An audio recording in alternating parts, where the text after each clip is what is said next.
भारत का महान प्रक्षेपास्त्र पुरुष। भारत के 11वें राष्ट्रपति एपीजे अब्दुल कलाम का पूरा नाम डॉक्टर अब्दुल पाकिर जैनुलाब्दीन अब्दुल कलाम है। यह पहले ऐसे गैर राजनीतिक राष्ट्रपति रहे जिनका राजनीति में आगमन विज्ञान और तकनीक के क्षेत्र में दिए गए उत्कृष्ट योगदान के कारण हुआ।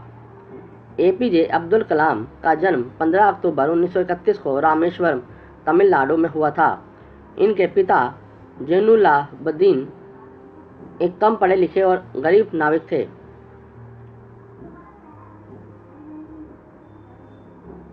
वह नियमों के पक्के और उदार स्वभाव के इंसान थे जो दिन में 4 वक्त की नमाज भी पढ़ते थे।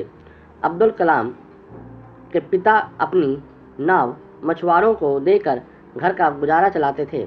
परिणाम स्वरूप बालक अब्दुल कलाम को अपनी आरंभिक शिक्षा पूरी करने के लिए घरों में अखबार वितरण करने का कार्य करना पड़ा। एपीजे अब्दुल कलाम एक बड़े और संयुक्त परिवार में रहते थे। उनके परिवार के सदस्यों की संख्या का अंदाजा इसी बात से लगाया जा सकता है कि वह स्वयं 5 भाई एवं 5 बहनें थे और घर में 3 परिवार रहा करते थे। एपीजे अब्दुल कलाम का विद्यार्थी जीवन बहुत कठिनाइयों भरा बीता। जब वह 8-9 वर्ष के रहे होंगे तभी से उन्होंने अखबार वितरण करने का कार्य शुरू कर दिया था। वह सुबह 4 बजे उठते और सबसे पहले गणित की ट्यूशन के लिए जाते। वहां से आकर पिता के साथ कुरान शरीफ का अध्ययन करते और फिर अखबार बांटने निकल पड़ते। बचपन में ही उन्होंने यह निश्चय कर लिया था कि उनका लक्ष्य विज्ञान और तकनीक के क्षेत्र में उन्नति करना है, जिसके लिए उन्होंने कॉलेज में भौतिक विज्ञान विषय को चुना। इसके बाद उन्होंने मद्रास इंस्टीट्यूट ऑफ टेक्नोलॉजी से एरोनॉटिकल इंजीनियरिंग की पढ़ाई संपन्न की। एपीजे अब्दुल कलाम की प्रतिभा के स्तर को इसी बात से समझा जा सकता है कि वह सीधे विज्ञान के क्षेत्र से राजनीतिक सर्वोच्च पद पर आसीन हुए थे। द्वीप जैसे छोटे से शहर रामेश्वरम में पैदा हुए अब्दुल कलाम का प्रकृति से बहुत जुड़ाव रहा है। इसके पीछे शायद यह कारण भी हो सकता है कि उनका गृह स्थान स्वयं एक प्राकृतिक और मनोहरी स्थान पर था। बचपन से ही उन्होंने अपनी पढ़ाई को बहुत अधिक अहमियत दी। वह जानते थे कि उन्हें जीवन में सफल होना है तो पढ़ाई को अनदेखा नहीं किया जा सकता। अब्दुल कलाम का व्यक्तित्व इतना उन्नत है कि वह सभी धर्म, जाति एवं संप्रदायों के व्यक्ति नजर आते हैं। सन 1962 में एपीजे अब्दुल कलाम भारतीय अंतरिक्ष अनुसंधान संगठन से जुड़ गए। इसके बाद से ही उन्होंने अपनी सफलता की कहानी गढ़नी शुरू कर दी।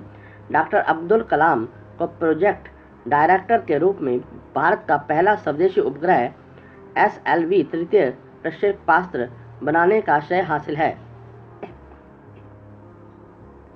डॉक्टर एपीजे अब्दुल कलाम जुलाई 1992 से दिसंबर 1999 तक रक्षा मंत्री के विज्ञान सलाहकार तथा सुरक्षा शोध और विकास विभाग के सचिव रहे। उन्होंने स्ट्रेटेजिक मिसाइल्स सिस्टम का उपयोग आग्नेयास्त्रों के रूप में किया। यह भारत सरकार के मुख्य वैज्ञानिक सलाहकार भी रहे। एपीजे अब्दुल कलाम को भारतीय जनता पार्टी समर्थित NDA घटक दलों ने राष्ट्रपति के चुनाव के समय अपना उम्मीदवार बनाया था, जिसका वाम दलों के अलावा समस्त दलों ने भी समर्थन किया। 18 जुलाई 2002 को डॉक्टर कलाम को 90% बहुमत द्वारा भारत का राष्ट्रपति चुना गया था। डॉक्टर अब्दुल कलाम को प्रोजेक्ट डायरेक्टर के रूप में भारत का पहला स्वदेशी उपग्रह SLV तृतीय प्रक्षेपास्त्र बनाने का श्रेय हासिल है। जुलाई 1980 में इन्होंने रोहिणी उपग्रह को पृथ्वी की कक्षा के निकट स्थापित किया था।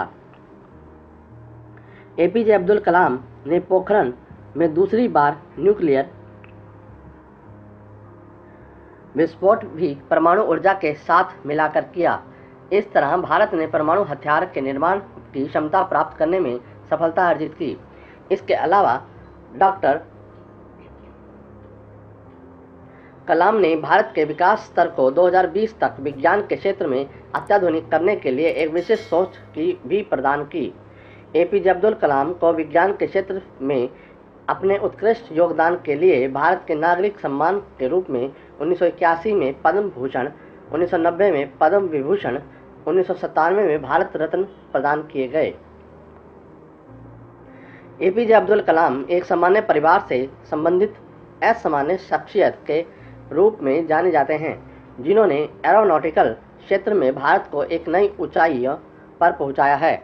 अब्दुल कलाम भारत के पहले ऐसे राष्ट्रपति हैं जो अविवाहित होने के साथ साथ वैज्ञानिक पृष्ठभूमि से राजनीति में आए। सर्वपल्ली राधाकृष्णन और डॉक्टर जाकिर हुसैन के बाद यह एकमात्र ऐसे राष्ट्रपति हैं जिन्हें भारत रत्न मिलने का सम्मान राष्ट्रपति बनने से पूर्व ही प्राप्त हो गया था।